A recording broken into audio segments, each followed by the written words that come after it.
จังสีอ้ายแววว่าเสียเอาเงินเอาคำมาให้อ้ายแล้วกลับไปก่อนแววยังกลับบ่ได้ดอกอ้ายพอยังเซ็นสัญญากับเจ้านายอีก2-3 ปีจะกลับได้ไหม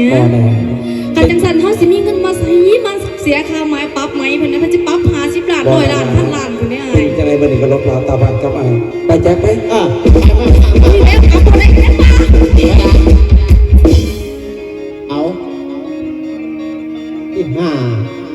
เด็กมันจับคนในป่าวันหน้าลูกดามาหาแม่ก็ลูก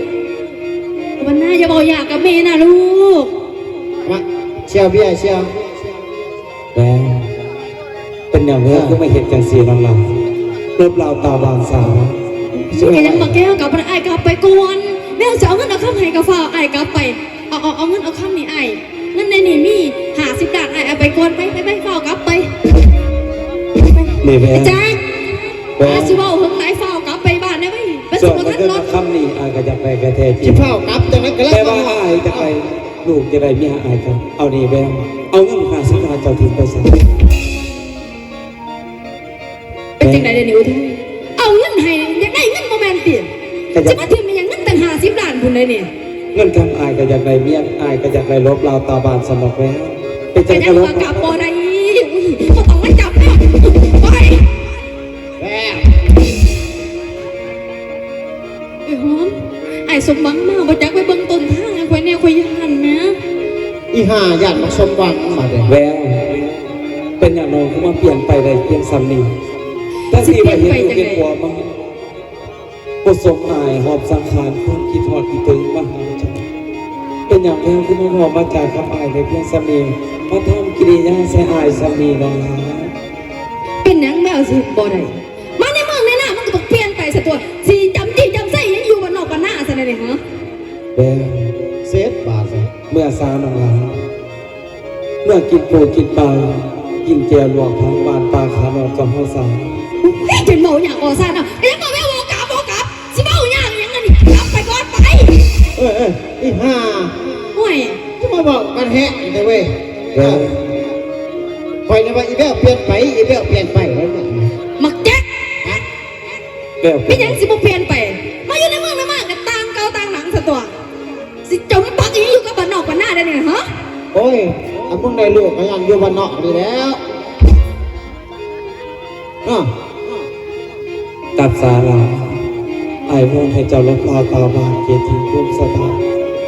พวกหมู่จากว่าวิญญาณสังขารสิรับมือใดไอ้พวกหมู่สนองลาก็หูโตดีอยู่เนาะกันว่าสิตายนี่ก็ฝ้าเอาตายซะสิกูโบกลับยังไงมึงกลับไปแล้วบ้านนอกมึงน่ะกลับไปสมัสิวาจังสัตว์มาเลย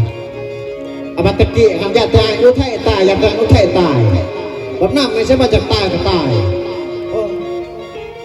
พี่น้องในฟ้ากันเมียวมาจากการเรื่องบ่เมียนเมีย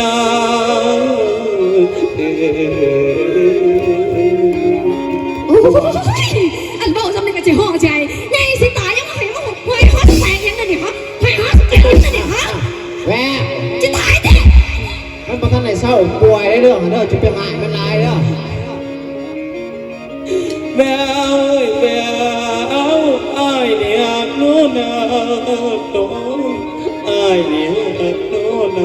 โตแต่เมียไอ้เป็นผู้เดียวเรื่องหักดังมักไม่หักตายจะได้หักไปโดดแต่กูเลิกหักมึงแบบขัดเลยบ่ฮะกูเลยมึงขอของใหม่นะกูไหวพ่อของใหม่เป็นไงกูเก่าไงซ้ำได้เป็นไงกูเก่ากูมาของหน่อยซ้ำนี่บ่คำสัญญาน้องปัดมาน้องพิษเดียว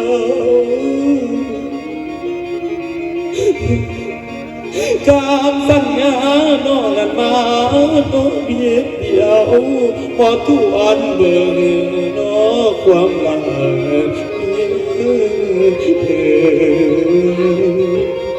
มึงสิตายหาตายผ่าไปนี่บ่ได้นี่กูเบื่อพวกทุกคนอย่างมึงเข้าใจบ่กูเบื่อกู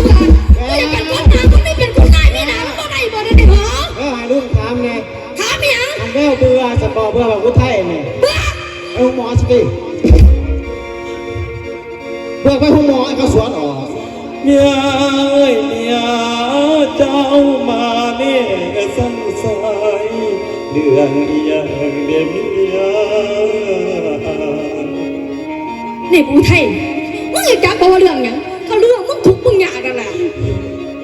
เป็นสไตล์บ่ส่งยังเถื่อใส่กูดีกว่าหาเนี่ยหาเกิดมึงจะโถสิโถไปเด้อ